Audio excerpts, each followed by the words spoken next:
Anti এতে গুলে গেছে, মানে দ্রবীভূত মানে ক্লট হয়নি, অ্যান্টি বিতেও ক্লট হয়নি, মানে দুটোতে ক্লট হয়নি, তার মানে ও ব্লাড গ্রুপ। অথবা অ্যান্টি ডিতেও ক্লট হয়নি, তাহলে ব্লাড গ্রুপ কি ও নেগেটিভ। ঠিক আছে, কিন্তু দুটো যদি ক্লট হয়ে যেত তখন এবি হয়ে যেত।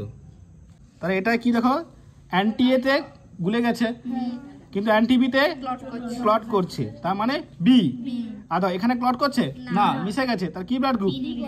আর এখানে কি ছিল দেখো, এতে অ্যান্টি এতে কি করছে, ক্লট করছে, অ্যান্টি বিতেও ক্লট করছে, দুটোই ক্লট করলে মানে কি এবি। আর এটাও ক্লট, অ্যান্টি বিতেও ক্লট করছে, বাস ঠিক আছে। এই দেখো এখানে এটা অ্যান্টি এতে জমাট বাঁধছে না, অ্যান্টি বিতেও জমাট বাঁধেনি, দুটোই জমাট না বাঁধলে ও ব্লাড গ্রুপ। আর কিন্তু ডিটাই বেঁধে গেছে, তার ব্লাড গ্রুপ কি পজিটিভ।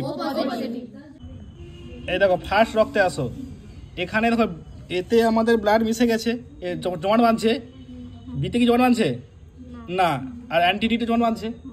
তাহলে অ্যান্টি এতে যখন জমাট বাঁধছে আর অ্যান্টি বিতে যদি জমাট না বাঁধে, যেটাই জমাট বাঁধবে সেটা কি ব্লাড গ্রুপ, তার কি ব্লাড গ্রুপ হবে, এ ব্লাড গ্রুপ। আর এটাই দেখো, এটা কোনটা জমাট বাঁধছে, বিতে জমাট বাঁধছে, ঠিক আছে, আর কিসে জমাট বাঁধছে না, তাহলে কি blood group, B blood group. ডিতে দুটো জমাট বাঁধছে, তার দুজনের ব্লাড গ্রুপ কি হবে।